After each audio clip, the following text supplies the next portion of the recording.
I'm very glad we've got a good trade agreement with China, because China doesn't put any obstacle in the way of our trade, whereas the United States, supposedly a close ally, has slapped a 15% tariff on, when our average tariff is probably less than 1% on the United States. Right. Hardly the act of a friendly country. We love our beaches. We've got 1,000 beaches in Auckland, literally 1,000. And, beaches are part of our life. It's what we grow up with. And they hated the idea that the beaches were being polluted. So I said, look, this is bad. We need to fix this. Fixing this costs money. What about we do a water quality targeted rate, and we put all of the money that we do on that targeted rate into improving our water quality? People said, that's a good idea. We need to do something about that. Of course you've got to pay for it. I got support for it. Central government has no confidence in local government. Let's put it on the table. So my guest today is the Honourable Phil Goff, former leader of the New Zealand Labour Party, MP for 11 parliamentary terms over almost 35 years. He's held such roles as Minister of Defence, Foreign Affairs, Trade, Justice, just under Helen Clark, and then earlier in the fourth Labour government, beginning with the premiership of David Lange, held such portfolios as Minister of Education, Minister of Employment, Minister of Housing. In 2016, he was elected as Mayor of the newly constituted Auckland Supercity, a role that he served in for 2 terms. And so, Phil, thanks so much for speaking with me. Oh, it's a pleasure. It's good to come out from the countryside and into the city again, where I used to work for the 2 terms I had as mayor. Fortunately, it was only an hour on the motorway at leaving home at 9 o'clock this morning. The other day I came into town to Mount Roskill, and it was an hour, 40 minutes. So if we get onto topics and issues in local government, congestion and climate change and carbon emissions is obviously a big issue for Auckland. It's where we get more than 40% of our emissions from as a city. So that was at the forefront of my mind as mayor. Sure. So I'm interested in diving into those subjects, and this podcast generally is about the future of governance and public sector delivery. But in order to really understand that, I think we need to have a good understanding where we've come from, and who better to talk to than yourself, having been through so many different periods of New Zealand public sector. So I'm keen to get your insight into this, and just by way of example, I started my career in 2013 in the public sector, and even over that time I've seen some pretty significant changes in the way that even in the day-to-day people operate. There's just by way of example, a lot more informality in the way people dress and interact with each other. And one of the big changes is just the dramatic shortening of tenures of an individual within an organisation. So where previously when I started, people might be in 30 years in a single organisation, and now it's really more like maybe 2. And perhaps one of the ways that that's really affected the way things go is that we've gone from authority of, almost unilateral authority of an individual decision maker to authority of really more typically process. And perhaps natural when you don't have 30 years of experience knowing exactly every valve and so on. So just, going right back to even to the great reforms of the great in the sense of large opinions, of the late 80s and early 90s. How have things changed? They've certainly changed. My first experience of working with a bureaucracy was when I was at the tender age of just turned 31 and became Minister of Housing. And I remember that because my chief executive for housing was a guy called Ron Kelly, former State Services Commissioner, who was exactly double my age, 62. Remarkably, we got on really well. Look, I think inevitably it's changed, not just in the technology, and technology's been a big part of that. In the old days, it was letter writing and things kept on record on written files, and you walk into a modern department or the council bureaucracy here, and it's totally different.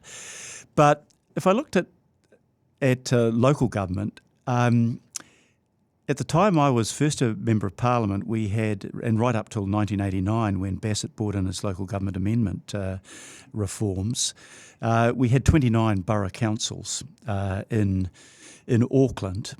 And a borough council compared to the Auckland Supercity today was like comparing a corner dairy with a multinational company. The scale was just so totally different. Personality was important. The mayors tended to hang around for quite a long time, provided they got re-elected. The issues were much more basic. Environmental issues didn't even come up in the council world when I was first an MP. That was regarded as a fringe issue. Now it's front and centre of what councils are doing. So I think our bureaucracy has become more sophisticated. It's become more professional. They may be more casual in the way they dress, but they are much more professional. And of course, the whole nature of Auckland City, you wonder how a city could have survived with 29 different fiefdoms called borough councils and 29 different mayors. Very hard to get coordinated policy and planning across the city. We, of course, ended up with the Auckland Regional Council, which was designed to coordinate regional planning, which you couldn't do on a council-by-council basis. The bureaucracy has got larger. It's dealing with more complex issues. It's dealing with more issues. Government has continually given more responsibilities to local government while not giving them more funding to help them meet those responsibilities. But frankly, I wouldn't have contemplated leaving Parliament for local government in the old days of going to a council. Or even, the 8 larger councils that we had after the Bassett reforms in 1989. But the attraction of having a super city, which controlled people's the way, the environment in which people lived for more than a third of the country's population, was really quite attractive. I'd been leader of the opposition. I stood down after the 2011 election, and I still enjoyed parliamentary life, but from the heady days of being a minister and then being the leader of a political party, I was looking for a new challenge, and Auckland certainly provided that. I did at least the same hours working as mayor as I would have done as a minister, which was a standard 80-hour week. Kind of amused that the current mayor says that he won't work weekends and complained about his payment, his wages. The mayor's well paid in Auckland and has a significant influence. And Auckland, I've lived in Auckland all my life, born and bred Aucklander. It's a great city. It's got enormous potential. It's got significant challenges. And there was never a day that I was bored as Mayor of Auckland. Sure, okay. So you've touched on an awful lot of different subjects there. The transition, just on the borough council side, the allegation, a view there that really parochial type issues dominated. Yeah, kind of the mayor in a borough council was a big fish in a very small pond, and it 3 car parks outside the dairy could be a major controversy. Yeah, it was very much about the basics, and it was it was old-fashioned in many ways in terms of how people went about things. There wasn't any sophistication in dealing with creating an urban space. You were there to put the road in, the footpaths in, make sure that the water was delivered, that the rubbish was collected. It was a rather narrow perspective on life. Whereas once you created Auckland City, which happened after the Royal Commission, which we set up in government, in the Clark government in 2007, I think, and then came into effect early 2009, it recognised that Auckland was the heart of New Zealand. It was the engine of the economy. It was a third of the country's population. It's between 38% and 40% of the GDP of the country. And this was one of my slogans when I first stood in 2016, for New Zealand to succeed, Auckland had to succeed. And look, I discovered as a teenager moving out of Auckland and travelling down when I was in Young Labour that this is really strange. The rest of the country resents Auckland. It's seen as a different world. It's almost a sinful place. It's trying to dominate everything. It gets too much attention. Yeah. But you need Auckland, and again, the campaign that I ran in 2016, I used a phrase from Paul Callaghan, who was a physicist and a great thinker, wrote the book From Wool to Weta, talking about the transformation of New Zealand. And he said that you needed to make New Zealand a place where talent wanted to live. And I stole that slogan off him. I knew Paul quite well. He'd passed away by the time I'd become mayor. But Auckland was the place where, instead of young people growing up in a town like yours of Palmerston North or anywhere else. Born and raised here, actually. Yeah, born and raised in and then left because of housing prices. Wasn't the new mayor, I hope, yeah. It was before your time. Yeah, okay, that's all right then. But we wanted a place where young people didn't think that they had to move to Sydney, Melbourne or Brisbane to develop their career. We wanted an area that was a global city. And, without being parochial about Auckland at 1.7 million is our only global city. Next biggest city, I think, is Christchurch, is 300,000 or 400,000. So Auckland was the gateway to New Zealand. It was the one international city that New Zealand had, and we need Auckland to succeed. Its productivity is the highest in the country, particularly in the CBD. It has the highest ranked university in the country. It's the area that we can take advantage of international education as a dominant part of our economy. If we're looking at a new economy that's not based on agricultural exports, wool, beef, etc.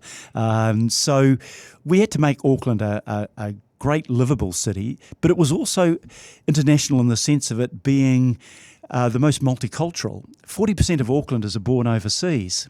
That will frighten the life out of Winston Peters with his xenophobia. But it created, it had a vibrancy and a diversity that made it a really interesting place and still an interesting place to live. But its downside, as you mentioned before, was things like housing costs and congestion. So again, an awful lot there.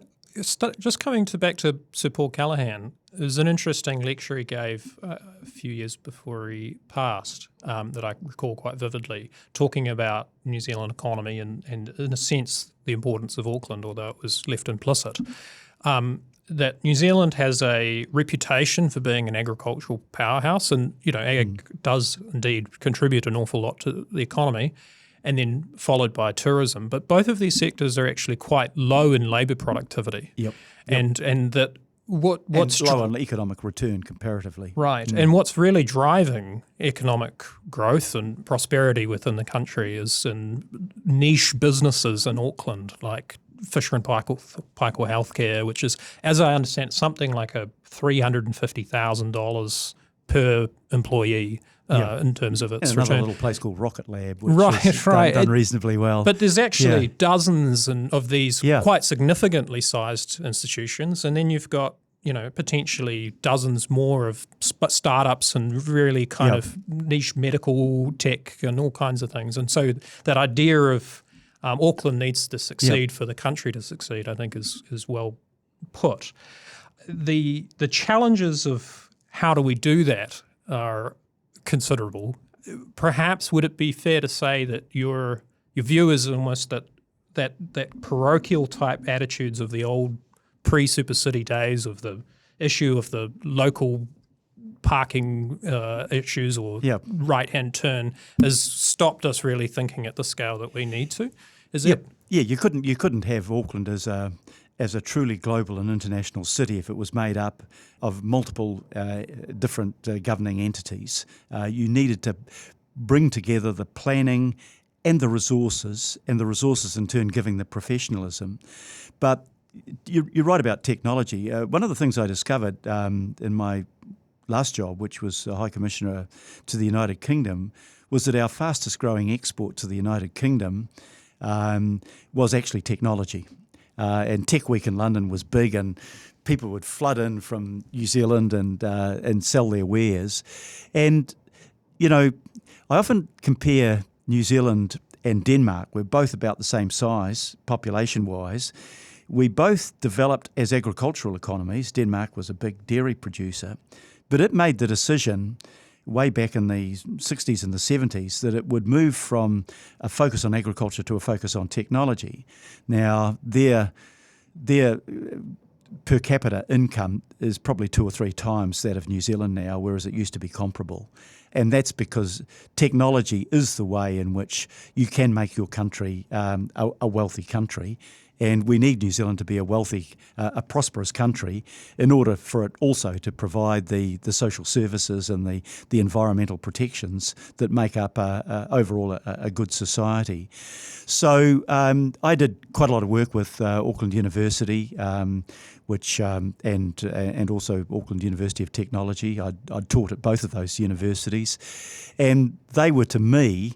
And Massey, which with its Albany campus, of course, and we've got Otago just down the road. I mean, those organisations were coming to Auckland and based in Auckland because they saw the potential for Auckland to be an educational hub.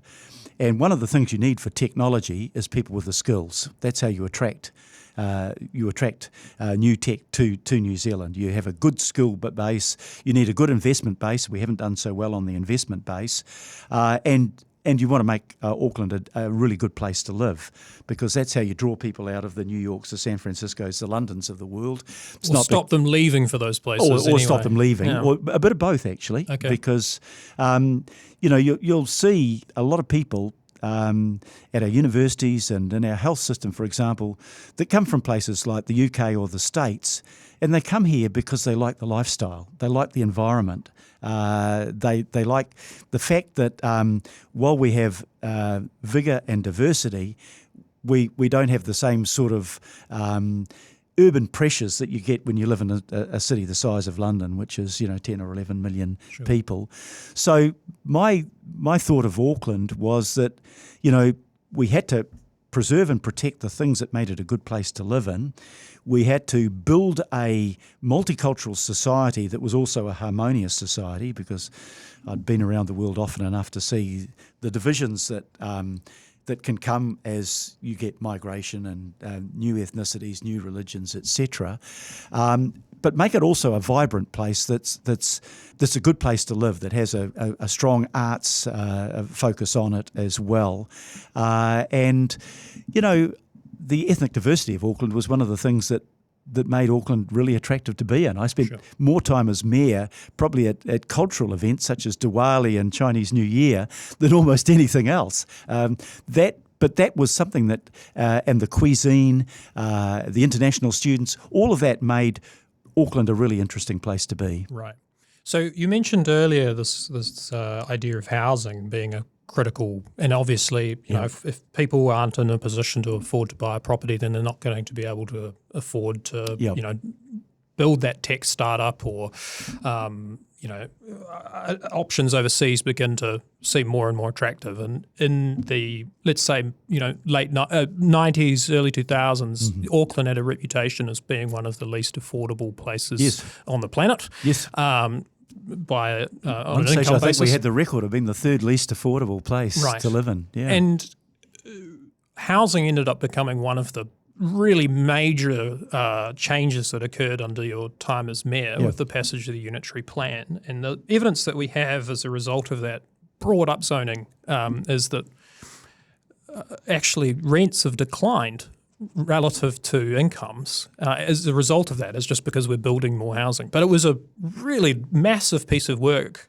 The Unitary Plan was a huge step forward. I'd like to claim credit for it, but it came into effect in 2016 at the time I became mayor. So there's former Deputy Mayor Penny Hulse was a driving factor in the Unitary Plan.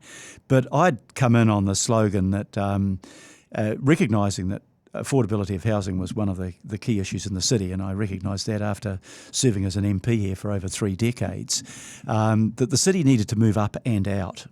And the planning laws prior to that, and the Auckland Regional Council, and the then chairman Mike Lee was part of that, were really, really restrictive. You know, we don't want to change. We don't want to go up. We don't want to go out either because we're affecting rural land. So how then do you cope with a population increase of 40,000 people a year, which is what Auckland was growing by at the time? And I recognised that we needed to make sure that planning laws were such that we could build, and that was not a constraint on building. We made enormous progress, and again, you know, I'm not claiming personal credit for it, but we moved. I think we were consenting more houses in a year than had been the case over a 3 or 4 year period prior to the Supercity being created. And the unitary plan provided for 900,000 sites that were potentially buildable. Now, that doesn't mean to say you're going to build 900,000, just like the current plan I think that the government has put in, Planning Change 120 is looking at 2 million. Well, that would be more than one house per person, man, woman and child in Auckland. But you needed to have the potential without the cost pressure of the land. And the land component was a big pressure. When I was Minister of Housing, I had to deal with creating more social housing. And the way to do that I did by infill housing, which was a reasonable idea at the time. If I had my time again, I'd say, no, don't just cut off the quarter-acre section and put another house on the back of the quarter-acre section, but redesign, master plan your whole neighbourhood. And that's what's been happening in my old electorate of Mount Roskill, except it's not happening now because the government has withdrawn the finance. You've got vast areas where state housing has been bulldozed and it's empty lots, long grass, fenced off, feral cats, rubbish tips. As well as the land, you need to have the labour force, and you need to have the availability of funding to enable people to be able to borrow to build or buy their own home. And sadly, instead of being counter-cyclical when New Zealand moved into recession after COVID, which is really the role, ideally, in a platonic sense, of the state. Yeah. And it has to be. I mean, only central government has the funding to do this. Local government does, not even Auckland. Central government takes 93% of all public taxation in New Zealand. So the other 7% is divided up across all of the other local authorities across New Zealand. So my argument as Minister of Housing and subsequently was if you can work on a counter-cyclical basis, you're doing much, much better. Because now is the time to be actually putting resources into building when you're losing your workforce offshore. We've lost thousands and thousands of skilled tradespeople. Both of my sons are tradies, and I know how it's affected their businesses. You know, it's forced people out of the city so that when the money comes on stream because the interest rates are coming down, etc., we won't have the workforce to build the houses, which means there'll be another pinch point, which means that will force prices up as well. So I don't know what we haven't learned in the last 100 years of development, but keeping your building industry going is a critical part of that, and we haven't been doing it. But we have got to the point now where we've brought housing supply better back into balance with demand for housing. And as the economy recovers, government keeps promising that will happen every beginning of every year, but it will inevitably happen. That's the cycle that we go through. We will get more people coming back to live in New Zealand unless we have a sort of xenophobic approach that we're seeing around the world at different places at the moment. But Auckland thrives on its migration, its skilled population. People used to say there's too many foreigners in our hospitals, and I say it's too damn right. A lot of the doctors, many of the nurses, and almost all of the cleaning staff are born outside of New Zealand. So provided we don't become xenophobic and we regard skilled immigration as an asset to New Zealand, we will get that recovery. But Auckland at the moment it's got the highest unemployment in the country, along with Northland and arguably the Waikato. And So that's one of the things that's forcing down rents at the moment. People are leaving the city. Immigration is at a historic low level. But we will get a recovery, and the council will have a role to play, but it has a role to play in partnership with government. And if I want to take you down another line, I'd say partnership is exactly what the word would suggest. At the moment, the government is doing crazy things like saying, we're going to put a cap on rates. Now, this is just pure bloody politics. Cost of living is a big issue. The things that the government has responsibility for, it hasn't been able to do a lot with, but rates have been going up quite high because of the extra responsibilities that local government have. But if you put a cap on rates, you stop the government, the local government doing what it needs to do, and then interfering in local government in a way that shows absolutely no confidence in the supercity by government, down to the point where you say, we're going to pass legislation to say how many events you'll hold at Eden Park. Right. Now, that's micromanaging to a crazy degree. So there's a few different ways I could take this. Let's start with the funding. There's an interesting incentive structure here, and if I dare say, I think it's beyond simply any one government, where a particular issue becomes a popular one, and let's say we'll talk about Three Waters, for example. Sorry, not Three Waters, stormwater and water quality. Right, so that was a big issue in the lead up to the election in 2017. I think both parties ended up taking a view that, rather than taking fiscal responsibility for the issue, we'll take legislative responsibility for the issue, pass a whole host of regulations that will in effect increase cost pressures on local government. So you end up being able to take credit for the change of what we've done this and that, but you don't have to actually raise any taxes to do it. That's local government's responsibility. Let me comment on, because water is a critical issue, and we did a lot on water. We had one of the worst droughts in Auckland's history at the time that I was mayor, and Watercare at the time was slow in coming to talk to us about that, and I then hit the roof and said, we've got to. You can't have a situation where people might have to queue for water because the water's turned off. You can't have a situation where you're closing down industry because water doesn't cope. And we increased, in my time as mayor, through initiatives taken at that time, the water supply to New Zealand by another 100 million litres a day.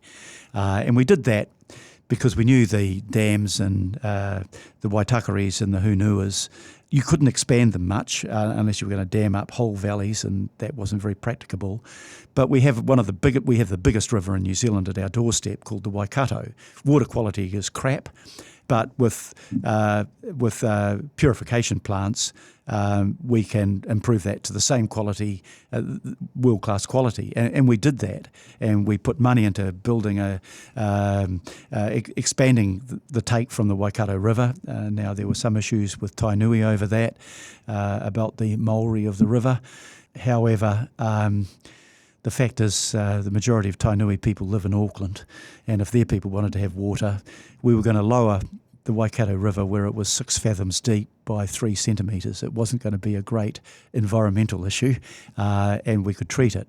But we also had to deal with stormwater, and the problem with Auckland, ever since it was created as a city, is that the stormwater too often was legally or illegally integrated with wastewater.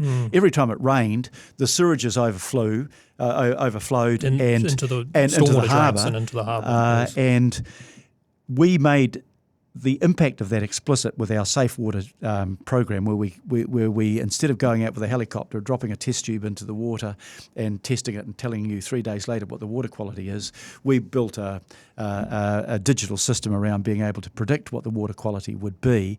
And we put out warning notices when you couldn't swim, and people were horrified about that, and I was horrified about that. It had always been like that, but nobody knew about it.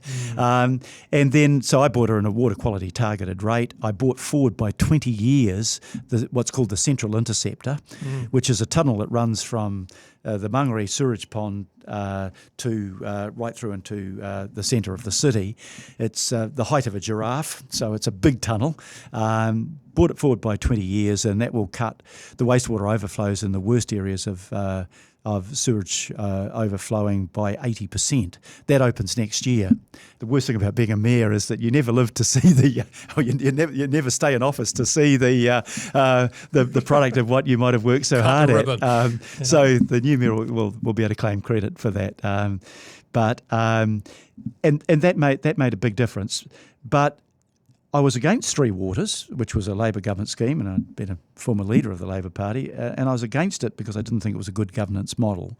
I just got Watercare to the point where I was able to direct in the broad strategy sense where it should be going, and had the ability, because Auckland Council controls Watercare, it's a council-controlled organisation, and under the Three Waters scheme, 2 new councils and iwi with 50%, we would have had 26% of the control over water. And I knew the diversification of directors on the board, there was no way we would ever get anything done. It would just take too long. But one thing that, just a correction on what you said before, Labor was prepared to put a lot of money into water. What I knew, we got, let me think if I've got the figures right, I think it's 67 water authorities in New Zealand. One of them, Watercare, controls a third of the water supply. So for 2/3 of New Zealand, we had another 66 water supply authorities. You cannot run water on the basis of a small local authority. You don't have the professionalism, you don't have the resources. So amalgamation was critical. Unfortunately, I think the Labor government did not go the right way about, don't bring co-governance in and turn a hard problem into an impossible problem. Leave it with scale and amalgamation. Create your water quality authority, and then tell councils that come to you, we can't afford to do what needs to be done to bring it up to the right quality. Well, we've got a plan for you. It's called amalgamation. They went the wrong way about it. They put money in without any guarantee that spending the money, and I'm talking about $1 billion, it didn't go to Auckland, went to other areas, and the councils all accepted the money and then said, get stuffed on the amalgamation because it looked like they were going to lose control. And then co-governance came in, and that was very controversial as well. So wasn't actually so much talking about Three Waters per se, but rather just, let's say, environmental regulations more generally, public pressure, to which, because I think people don't tend to have, with perhaps the exception of Auckland, much of an idea of exactly what their local council does, and especially their regional council does and is responsible for. The pressure goes on to central government, who are incentivised in a way to and pass. Central government has no confidence in local government. Let's put it on the table. Sure. They regard local government as being NIMBY. They regard them as not being prepared to take the hard decisions. Frivolous spending, incompetence. Let me mea culpa as a former MP. The great thing about dealing with local government when you're in government or as an MP is that you've got all care and no responsibility. So they can get local government they can blame local government for all sorts of things. And that's exactly what the current government is doing about the rates cap. I just get infuriated when time and again I hear ministers talking about nice to haves. A clean environment is not nice to have. A water not polluted by sewage is not a nice to have. Action against climate change is not a nice to have. These are all things that local government have responsibility for and have to do. And ministers will come up with some minor thing, they spent $200,000 on building a bathing shed at such and such a bay, a tiny fraction of the overall expenditure, but it rouses passion. If you cut the money you're putting into local government by cutting the rates and not giving them an alternative supply of funding, then you are going to cripple local government. It won't be able to do the job that the public expects of it. So on that front, you campaigned perhaps informally, but around, and you've mentioned it several times now, around giving local government additional tools to raise revenue.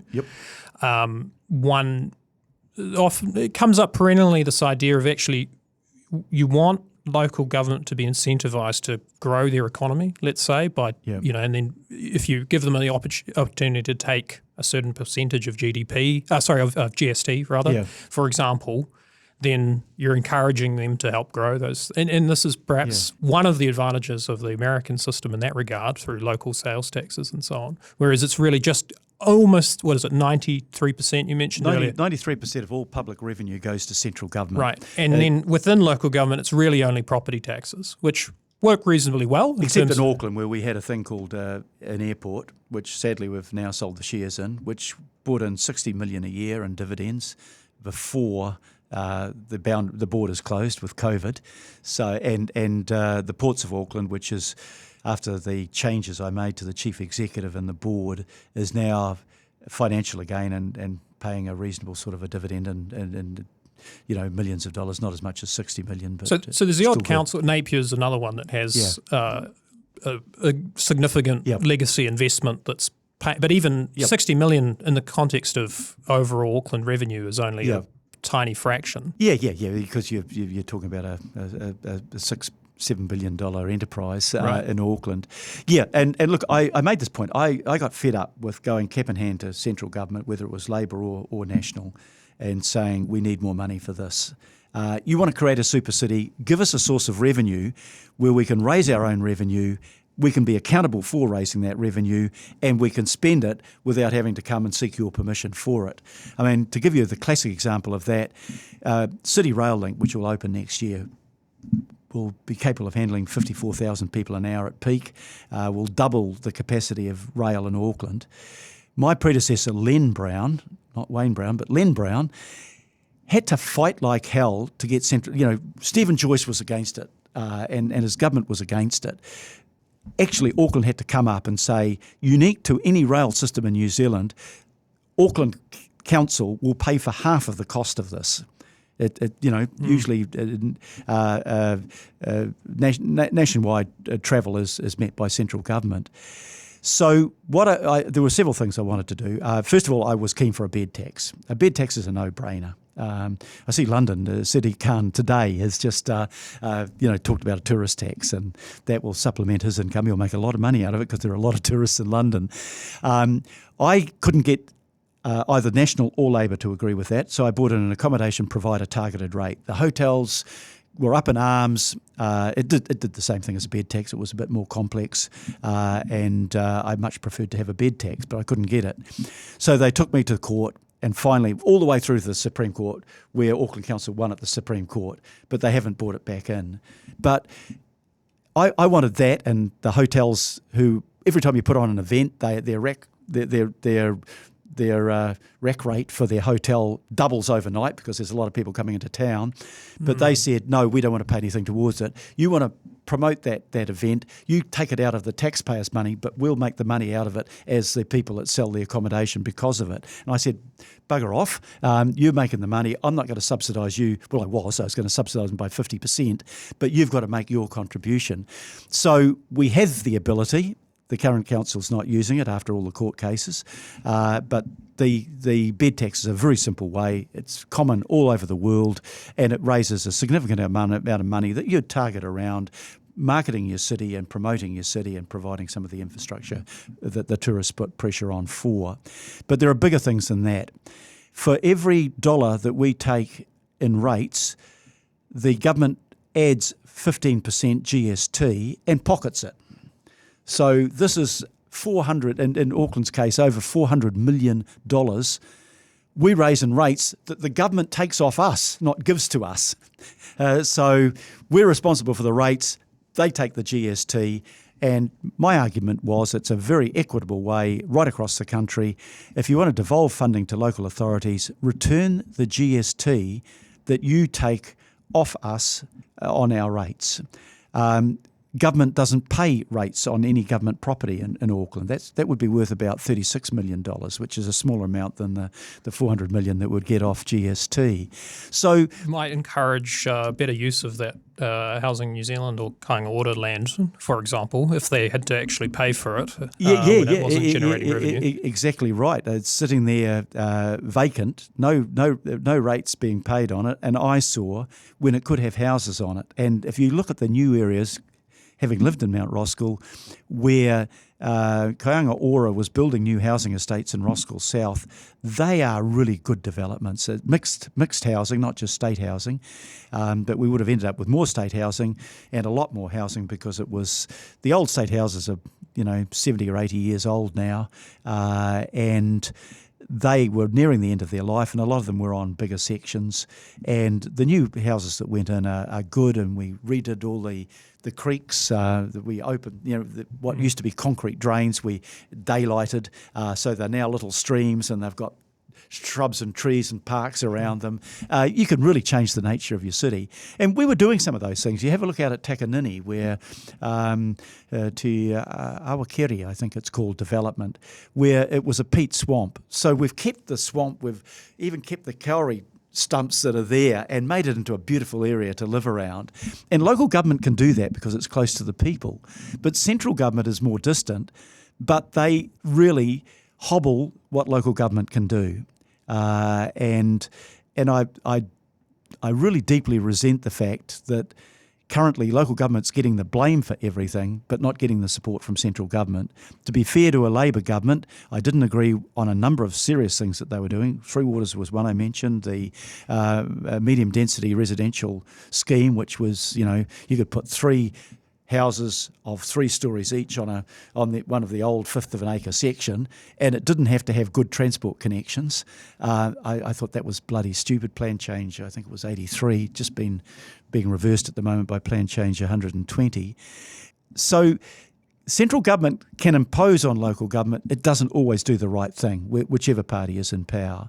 And I think you need to have a devolution of funding to local government, and you're giving local government more responsibilities, but you're not giving it more power. And so, okay, maybe you wouldn't give a borough council of 60,000 people more power, but a city that's 1/3 of your population, that's why we created the Supercity, to devolve responsibilities to it, but also to make sure it could meet those responsibilities by proper funding. Right. And I guess one of the things you touched on there was just the ability to share in the proceeds of the investments that it makes, right? You talk about thinking about, for example, the Rugby World Cup in 2011, enormous public investment in all manner of streetscapes and, urban design and events and so on. But actually the return on that is almost zero, only very indirectly. When we did the America's Cup, the yacht race, we unfortunately didn't. We named 2021. It was a year like no other. We said we were going to get all of these events, including APEC and the America's Cup, and it was going to bring hundreds of thousands of people to Auckland. Well, it was a year like no other, but that was because of a thing called COVID, where we closed the borders. But say the America's Cup had have gone ahead, all of the money that the tourists would have spent on that, and the yachting teams, etc., on GST goes back to central government. So again, local government doesn't get a big share of that. It meets the costs of these events. Well, actually, to be fair to government, they were meeting a lot of the cost of the America's Cup and would have met a lot of the costs of the Rugby World Cup. If it wasn't for a guy called Mike Lee in the Auckland Regional Council, we would have had a brand new stadium down in the centre of the city, which would have been great, and we don't have that. But I think I worked quite closely with Christopher Luxon when he was the National Party spokesperson on local government, and I got on really well with him. Found him good to work with, intelligent guy, etc. But he campaigned on a slogan called Return Localism. That was an attack on Three Waters. And far from returning localism, actually we've just had more centralisation on an unprecedented scale. And that's not good for democracy. And people say, well, why do only 29% of Aucklanders turn out to vote? Well, one of the reasons is we're not stupid.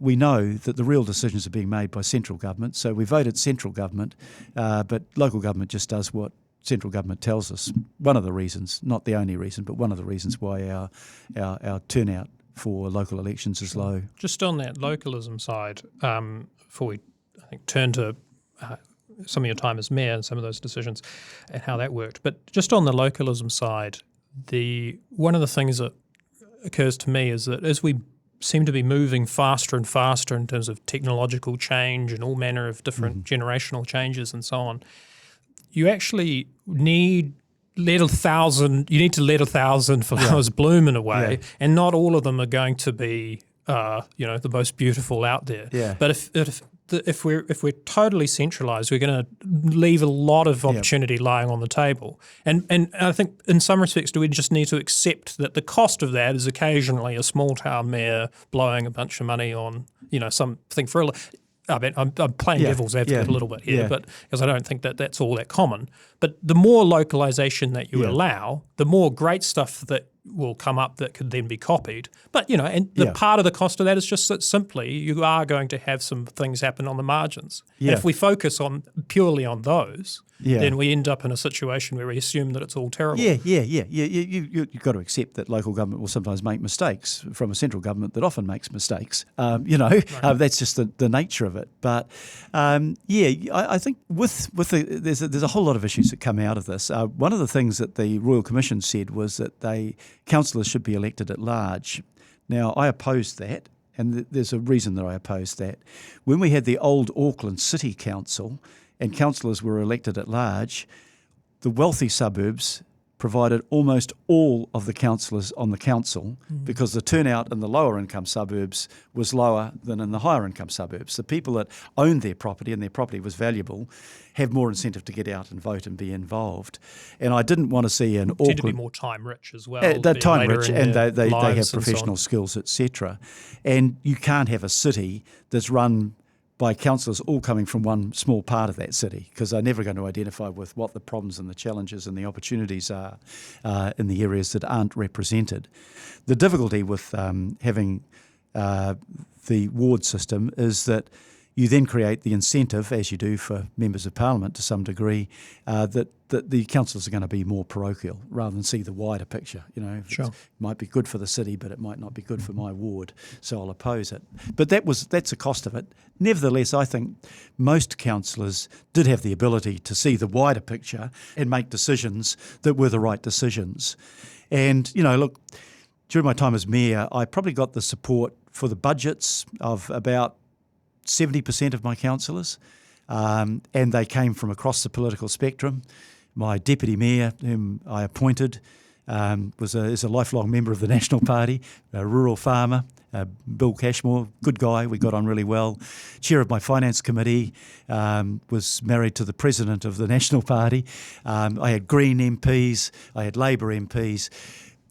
For those that came together, they left the politics at the council door and they said, what does the evidence say we should do in this situation and what's good for a good city? I think that our council as a whole, by and large, showed the ability to govern well and govern properly. The other 30% were the populists who were in favour of every spending proposal I had before me and against every revenue proposal I had before me, and at the same time demanded we should balance our budget. Now, I have contempt for that form of politics. We see it at central government sometimes as well as local government. But by and large, I think the model that was set up was certainly workable. And one thing we haven't touched on was mayoral powers, because you'd asked me about that beforehand. Touch that in a moment, but just coming back to the what you were just saying before in terms of this at-large versus a ward system for councillors. One of the unique situations with Auckland is this creation as a sort of backstop against local issues being lost is these local boards that are elected, just purely to represent local issues. How well did you think that model's working? Did you get cut through? Did the boards get cut through on issues that are important? Yeah, I thought by and large we were pretty well served by our local boards. I think maybe there's an argument for having less of them and better funded. We did some devolution to the local boards as well. Such as? In terms of, I'm just trying to, there was an issue that came up in one of the latter budgets where they would have control over more of the amenities in their local area and the capital costs of, one of the reasons for it was that if the council itself is paying for the 10 halls in your ward and 3 of them are underutilised, badly in need of a big spending upgrade, you will still cling to that because you won't want to say to your ward, we've lost 3 of our halls. But if you're paying for those those halls and you're managing them, you're more likely to do what is rational, and rather than just saying, well, 7 high quality halls rather than 10, then 10 low quality that aren't well enough maintained. Right. So I thought it crosses over into the question of power, because you can get your local boards on side if you work closely with them, and the real power of the mayor is not anything. It doesn't matter what system you put up, whether you have an executive mayor or non-executive mayor. You still have to have the power to persuade the people you're working with that the plans that you have for the city are the ones that they think are the right plans and that they can endorse. It goes back to my days of teaching politics at Auckland University and teaching the powers of the American president. The American president, probably the most powerful person on earth, but there's a guy called Richard Neustadt that wrote a classic text on the power of the American president, and he called it the power to persuade. The real power of the president is his power to persuade the people in the different aspects of governments, the different states, the different houses, that what he is proposing is the right thing to do. And you may even see that with Trump, who's massively abused his powers. But as his power subsides, as he becomes a lame duck president, because constitutionally he can't run for a third term, and when he doesn't do as well as he didn't do in the elections that have just been taken place, he loses that power to persuade. Right. So coming then, as you were hinting at before about the powers of the mayor, I think perhaps people aren't necessarily aware of both some of the history that led up to the creation of the Auckland Mayoralty and how it operates. It's a very unique situation, I think, both in the country and also internationally, where the Royal Commission identified that the typical mayoral structure that we have in New Zealand is a very what is often called a weak mayor system, where essentially they have very little power beyond that of another elected member. So a councillor and a mayor, I think people often miss this. They elect a mayor thinking, they're going to be in charge. But in fact, aside from the ability to create committees and maybe a small budget or mayoral slush fund, they've got very little ability to influence. Auckland, the Royal Commission identifying that this was a problem, particularly in the context of what we've talked about, where there's this power imbalance between Auckland and central government in Wellington, wanted to raise the profile of the mayor, raise their ability to advocate on behalf of the city, but decided it was going to be too great of a step to go to a stronger mayor type arrangement. They looked at various cities in the likes of the UK, Canada, the US. That's a great model, but it would be too far out of step with the rest of the country to do that. And so ended up with the situation that we have now, where the mayor has access to 0.2% of the total budget, and the ability, unlike in the rest of the country where long-term planning processes are done within the organisational bureaucracy, instead in Auckland the mayor leads that out and has a team of people to help support them on that. It's quite an interesting model. How did it work? It goes, what you said was absolutely true, but I kind of preempted it by talking about what mayoral power actually is. And mayoral power is not the persuade. Is not the power that you have because you've got a $5 million budget for your office, and it's not the power that you have, such as City Khan has, where the London Assembly, is the body that holds them accountable, but it's kind of a bit like the president and Congress, but with the president having more power. It's your ability to go out, work with your councillors, work with your professional staff, work with your local boards, communicate to your public what you're trying to do. That's the real power that you have. Looking back at what I sought to achieve and was able to achieve, I knew that, just an example of how you exercise that power, people hate rate rises. And, I hate rate rises. So you get the bills, I've got a home and a batch and so on, and you have to pay it in lump sum. So I know exactly how much I pay in rates. I can't tell you how much I pay in income tax. Never have been able to, because it just disappears. It just disappears before I get to it. So people are very rate sensitive. And they had this view, I think, that the councillors were out partying up, the mayor and councillors who were travelling widely internationally. Former mayor or the former mayors used to have chauffeur-driven cars. I did away with that. And they hated the idea they were paying more rent and they didn't know where it was being spent, but they thought the worst. It's being wasted. So what I did in order to try to raise more funding without having that black hole called the general rate rise, I kept general rates in my first term to 2.5%, my second term to 3.5% right up till COVID, the aftermath of COVID. I decided to use another instrument that the council and the mayor have, which is called a targeted rate. We'll go back to the discussion about water quality. I knew Aucklanders were angry that, we love our beaches. We've got 1,000 beaches in Auckland, literally 1,000. And, beaches are part of our life. It's what we grow up with. I noticed this when I lived in the United Kingdom. It's a different culture. And they hated the idea that the beaches were being polluted. So I said, look, this is bad. We need to fix this. Fixing this costs money. What about we do a water quality targeted rate and we put all of the money that we do on that targeted rate into improving our water quality? People said, that's a good idea. We need to do something about that. Of course you've got to pay for it. I got support for it. Environmental sustainability, same thing. I said, look, we love our native bird life, but the predators have taken over the city. We've got a fraction of the native bird population. More and more species are becoming extinct. What about we create an environmental sustainability targeted rate? People said, yeah, that's a good idea. So and the third one was actually on climate change. And I knew all the councillors would vote for an emergency declaration on a climate emergency. I knew they'd vote for the climate action plan. I knew they'd be really reluctant to put any money into doing anything about it. So I came up with a climate action targeted rate. We went out, we sold the idea, we communicated the idea, we worked hard on it.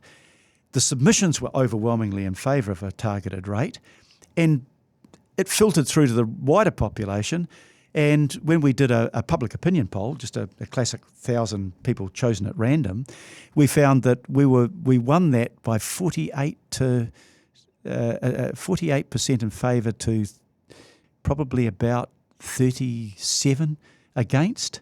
And I was able to then persuade my councillors, look, your own electors are saying we ought to have a climate targeted rate. People never say that. People don't like rates. If they're going to support a rate, it's because they think it's really necessary, and they think it's necessary because they know what it's going to be spent on. So that's a long way of saying you need to communicate what you're doing to your wider public and to your sector groups and to the people that are active in making submissions. And then you need to be able to persuade a majority of your councillors that they should support this, even though it means a rate increase. Sure.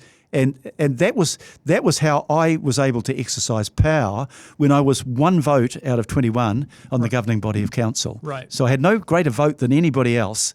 I had an office whose budget it was potentially a $5 million budget. I think I spent $2 million of it because I got a core of people that I wanted in my office that would give me advice, but I then relied on the professionals. About 35 staff or something of that nature? No, much less than that in the mayor's office. It was about 17 or 18. Oh, okay. Yeah. Okay. So if I had absolutely no confidence in my professional staff at Confidence, at council, I would have wanted a big office staff, but I would have been replicating and replacing the professional staff. Sure. So just coming to that idea of the power to persuade and some of your achievements that you've talked about there, do you think that the nature and the structure of the Auckland Mayoral Office and this ability to, rather than going cap in hand to the chief executive and saying, could we please have some staff resource to help both investigate this issue of let's say a targeted rate and communicate it, instead you were able to sort of lead more directly? The mayor has to be able to do that. If the mayor can't go to his or her chief executive and say, this is a really important issue and I want this on the agenda, there's something wrong. And the council professional staff were very strongly in favour of the environmental initiatives, the water quality initiatives and the climate change initiatives. I had one occasion when the chief executive and the chief financial officer went against what I wanted, and I had to exercise my power in a blunter and ruder manner, and that was over the sale of the airport shares.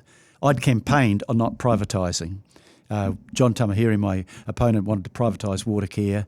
I said I wasn't going to privatise. We'll sell off blocks of land we don't need, buildings that we don't need, but major things like water care and the airport, which is a dividend stream forever, and they still put it up. And I went ballistic on it. I said, I was not elected on this. I will not accept anything from council that says that we should be doing something that I campaigned on not doing. And I was able to get a majority of councillors, not all, but a majority of councillors to back me on that. So there are times when you have to exercise your power by being blunt and adversarial. But fortunately, 95% of the time, I found the council able, willing and enthusiastic about accepting the program that I put up and then working on it and implementing it. Right. So this ability to lead independently of merely your group of colleagues around a council table and whatever influence that you can use over the chief executive that the Auckland Mayoral Office provides, it sort of sounds like you're advocating, maybe tacitly, for that to be expanded throughout the country. And just to follow up on that, what if not? What would change? How do you think this should change in the future? So just to correct the first part, work with your professional staff and use your influence by doing your homework and doing evidence-based policy, but you've got to do that with your councillors as well. So you're working both with your professional staff and your councillors. If you do one without the other, you're doomed to failure. So look, there's umpteen different models of mayoralties around the world. The ones that work are less because, this is my personal view, less because of the model than because of the way the mayor exercises the powers that he or she has to persuade others to adopt their agenda. Now, what the Royal Commission model gave me was that I drew up the budget. Now, when I say I drew up the budget, it sounds very grand. I didn't sit down with a calculator and work out the dollars and cents. For the long-term plan, which is your 10-year plan, I said, this is what I want to achieve, and then left the finance. And generally, all but one of my chief financial officers were really good. You get to set the agenda in a way that you don't, I would say, the rest of the country, where it's developed internally. And where do I develop that power from? I'm the only person on council that is elected at large. So my electorate is the whole of Auckland City. The deputy mayor is appointed by the mayor. The councillors are elected ward by ward. The mayor is the only person that can claim to have a mandate of being directly elected by the wider Auckland City. And I use that occasionally with the government, saying, you guys, you've all got constituencies of 70,000. I've got a constituency of 1.7 million. Now, you've got to listen to what I'm saying. And sometimes they did. Sometimes I had to, thump the table, and sometimes I didn't get what I wanted. But should Hamilton, let's say, or Christchurch have a similar kind of mayor? Yeah, but you've got to have, this goes back to scale and professionalism. If you want the central government to devolve power down to local government, you've got to have scale and enough professional staff to ensure that your decision making is sound. And if you're the Waikakamukau Borough Council and you've only got a rating base of 65,000 people, you're not going to be able to do that, and the government's not going to have confidence in devolving authority to you. Just like, as I said before, 67 water authorities, most of them quite small, none of them with the resource to create the water quality and the infrastructure they need to ensure that they're doing their job adequately.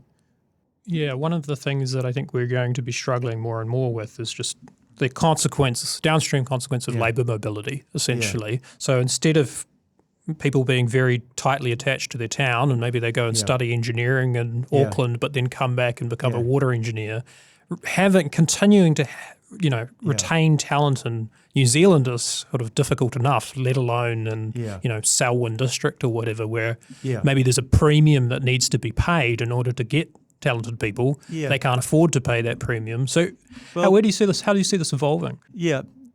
Speaking as somebody whose bureaucrats have always been paid twice as much as I got paid, either as a minister or as a mayor, the payment's not bad. I mean, the first chief executive in Auckland got $750,000, and this was in 2011.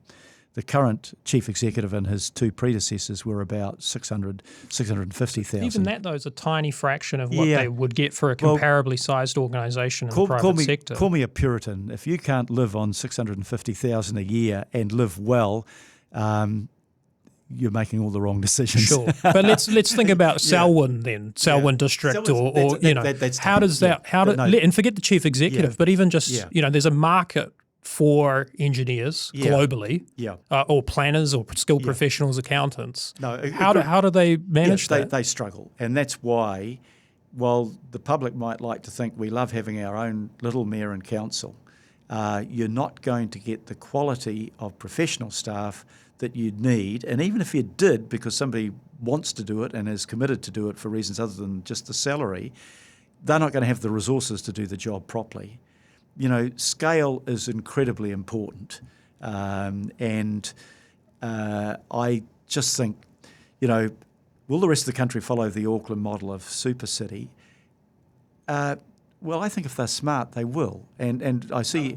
Against it, right? And, Andrew Little was... but Andrew Little has said... just elected mayor Andrew Little from Wellington, City Council. And a former leader of the opposition and cabinet minister. And with I think, tacit support from the mayors in the Hutt Valley and Pororua, that the time has come that you've got to consider Wellington as an entity rather than 4 or 5 different cities. And Wellington's got some big problems with its infrastructure. But, if you look at the rate increases, I mean, people always complained that their rates were too high in Auckland. But as I mentioned before, for 3 years I held it to 2.5% at a time when most rates around the country were in the high single or the low double-digit figures. When we got up to 3.5%, and then the year when we were paying for the $1 billion loss through COVID, we had to put it up temporarily, I think, to about 5.7. But we were still by far the lowest in the country. Now, there are several reasons for that, but having scale, means that you can save money. When we had 29 different mayors, each of them were drawing a salary, 29 chief executives of local councils, each of them drawing a salary. Combined, that salary was many times the salary of one mayor and one chief executive of a combined Auckland council. And when you rely on your staff to make decisions, you need to have good professional staff. And by and large, not universally, but by and large, I had confidence in my professional staff. Give them a problem. They've got the resources and they've got the skills to come up with a logical way or options that council can choose between, which will help address that problem. If you've got very limited staff and not well qualified staff, you would never have that confidence. Right. So just a few quick fire questions to sort of round us off. Just things that have occurred to me as we've spoken. So it sounds like you expect a growth in amalgamations over the coming 20 years, or at least there should be. I think there should be. For example. I think there will be, and I think there will be in the water side, because in terms of if you don't have a unitary council like we are, and most councils aren't unitary councils, even in Australia, there's only one unitary council, Brisbane. If you want to provide water to the standard that you require, you need the resources and the professionalism that you can't get with fragmented governance. And that's one of the Royal Commission things, was that governance was fragmented and weak in Auckland. Right. They got that right. So on the topic of regional councils, I mentioned earlier, it seems to me that most of the electorate isn't necessarily aware of what they do, how they work.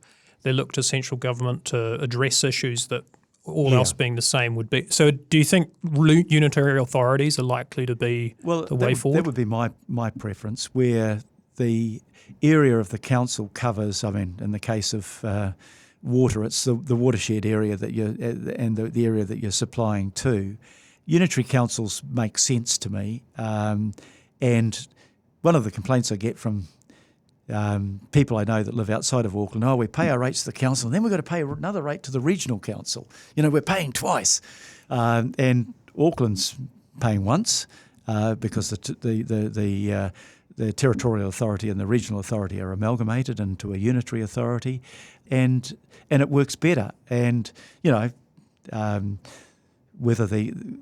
nobody's ever suggested that a council-controlled organisation like Watercare be brought in-house to council. But as I said before, I do insist that you have an accountability by those organisations.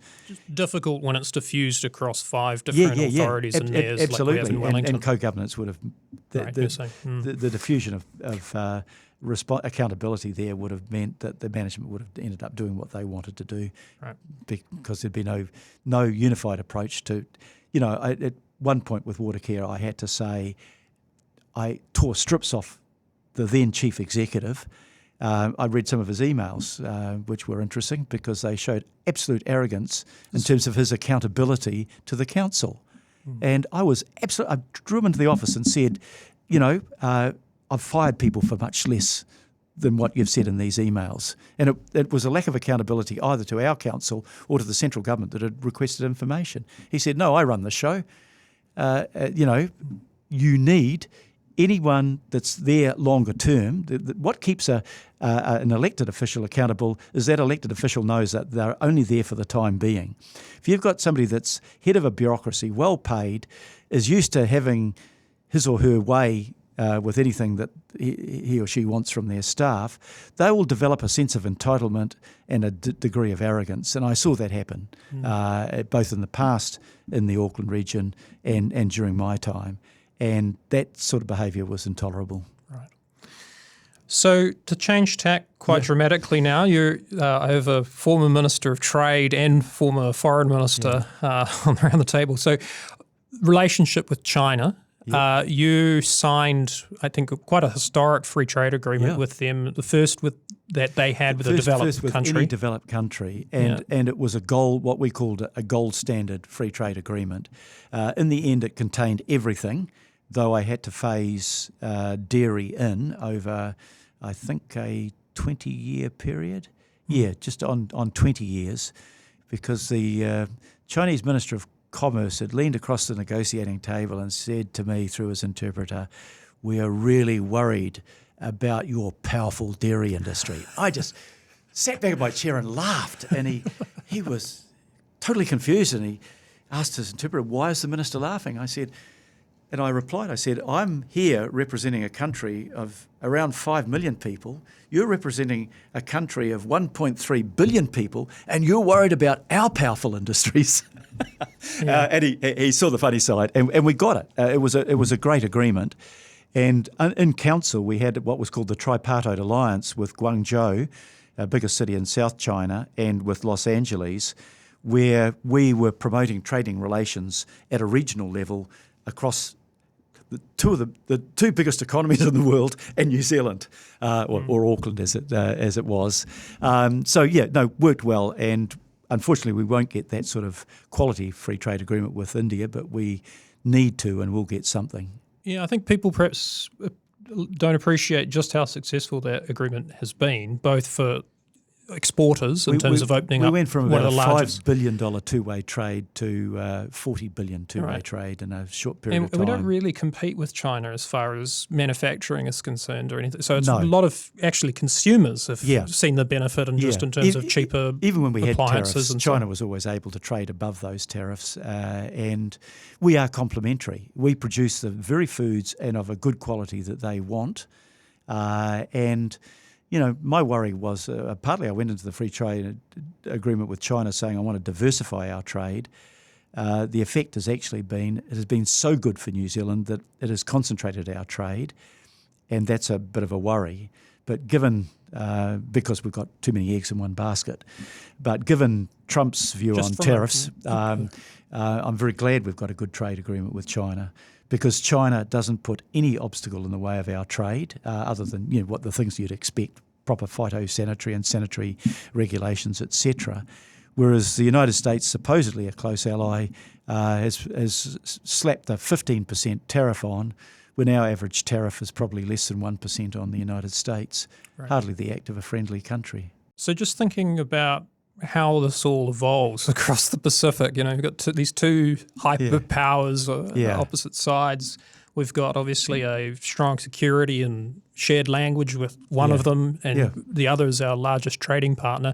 And thinking particularly of China as it continues to grow and become more of a power in its own right rather than a secondary one. How do you see that evolving? How do you see New Zealand's relationship with China evolving? Our relationship is complex with both countries. Complex with China because they are our main trading partner, and they've been a good trading partner, and it's been to mutual benefit. And there are things about China I can admire. They pulled 200 million people out of poverty. That's no mean achievement. There are things about China that make it totally different from us. They are not a democracy. And whereas once I might have had a hope that they would evolve in that direction, I now think they're evolving in the opposite direction. We did at one stage declare our concern about China misusing its economic power for political ends, not against New Zealand, but against countries like Australia, where it put tariffs up. When you watch Trump, whatever China did, Trump has done a 1,000 times worse, where he just bullies the world by utilising tariff. He's put 50% tariff on India because he wanted to change its policy on its sanctions on Russia. Now, I happen to believe in sanctions on Russia, but I don't believe in a country using its economic power to bully other countries. A 50% tariff on Brazil because it dared to prosecute its former president for being corrupt. He was also a Trump supporter. That's got nothing to do with Trump. He should not be using his economic power for by far the wealthiest country in the world to bully other countries to submit to his desires. And yet he does it all the time. So, here we are, the United States, a democracy like us, one of the New Zealand and the United States, two of the oldest democracies in the world, but with a current administration that makes it very hard for us to work as collegially as we would want to with a country with which we have shared values over time. I don't share a lot of Trump's values. That's what got me removed from London for calling him out. Somebody had to, in my view. But Trump, who's cut his wealthiest country in the world, only paying 0.2% of their GDP in aid, but cut that 0.2% by 90%, so that another 3 or 4 million people will die as a result of a cut in aid. A country that says that climate change is a hoax when we all know that it isn't, and he's moving the world in the wrong direction on that. A country that talks about invading Greenland because he thinks he should own it.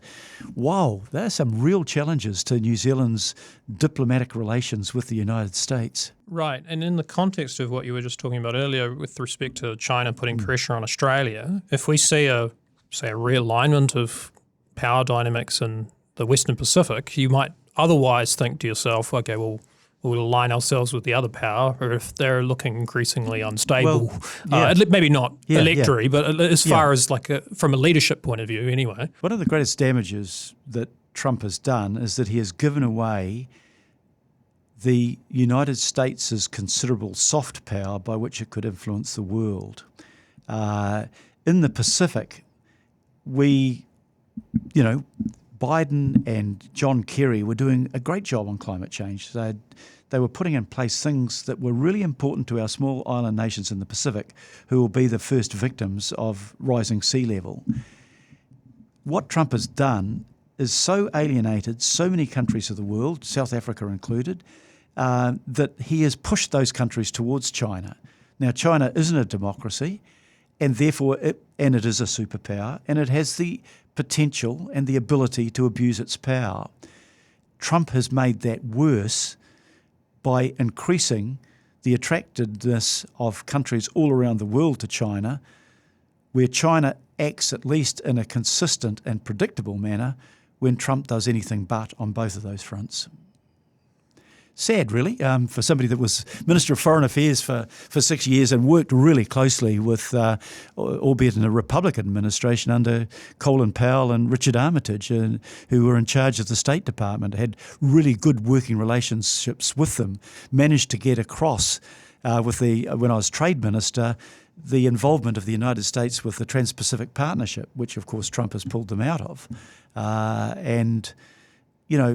we're a small country. We believe in a rules-based international order, because if you don't have a rules-based international order, you have the law of the jungle, which is the powerful succeed. After 2 world wars, we decided that was bad for the world. We wanted things like the United Nations. We wanted things like the General Agreement on Tariffs and Trade. They were supported strongly by the United States. Now, Trump has taken them away and abandoned that. He's not paying most of his dues to the United Nations, while expecting the United Nations still to carry out all of the functions that it has, both on foreign policy issues, but also on things like education and health and so on. This is catastrophic for the world, and what New Zealand has always argued for, that we want the global rule of law. We've got Trump that takes out sanctions against the judges on the International Criminal Court because they found that there was a case against Israel for genocide in Gaza. Well, even human rights groups in Israel itself say their government is guilty of genocide. Does Trump do anything about the genocide that the Israeli Defence Force was committing? No, he takes out sanctions against the judges who looked at the evidence and said that they were committing genocide. This is truly remarkable behaviour, and bodes very badly for the future of our world. Trump now talking about testing nuclear weapons again, decades after we got the Comprehensive Test Ban Treaty in place, which the United States at least was abiding by not testing underground or atmospherically its nuclear weapons. And then, of course, Putin saying, well, the United States does it, we'll do it. So we're back on the path towards nuclear rearmament and a world that will not be survivable because it won't be sustainable environmentally and won't be doing the right things to stop the huge division between the rich and the poor nations, which feed things like illegal migration, which Trump says he's so worried about. Well, anyway, that's my diatribe for the day. It's for somebody that's followed foreign policy since I was a teenager, I can't think of a worse time when countries with which we would more naturally be aligned, like the United States, is doing things that we as New Zealanders are totally opposed to. The United States system is a strong system, and it's designed to have checks and balances that haven't worked so well to date, but will eventually prevail over the mercurial views of a single individual. And so I think the United States will come back, and while, the United States is a superpower and its issues will not always align with our issues, generally post-1945, it has used those issues for good more than it's used it for bad, although, I disagreed with some of the things they did over Iraq and Vietnam, etc. China, I hope, it's a rational country. It has been a superpower before in the history of the world. I hope might step back from the move that they have made to restrict rather than enhance democracy. Russia we had the chance with after 1990, but Putin has restored a czarist view of the world and imperial Russia. And it's hard to see that will change. But New Zealand can do what it's done in the past. It's a small country that's always had more influence than its size would justify, because it will speak to its values and it will ally itself with a range of other countries. We work closely on issues with Scandinavia, for example, or Ireland, or even sometimes places like the Vatican City, that we can maximise our power, but we should not exhibit the cringe factor I fear that we might over saying we won't possibly talk down Trump or talk against what Trump is saying, even when we know he's lying, like saying that Zelensky is the dictator but Putin's okay, that Ukraine started the war and not Russia. When somebody, whoever in the world does that, we need to call them out, because otherwise we might as well just be a colony. not a sovereign state. And I believe strongly that New Zealanders are proud of what we've done through our history and are proud of the values that we have and will want to hold to those values. So that's the optimistic note. All right. Phil, thanks so much for coming on. It's a pleasure. Thank you. Cheers.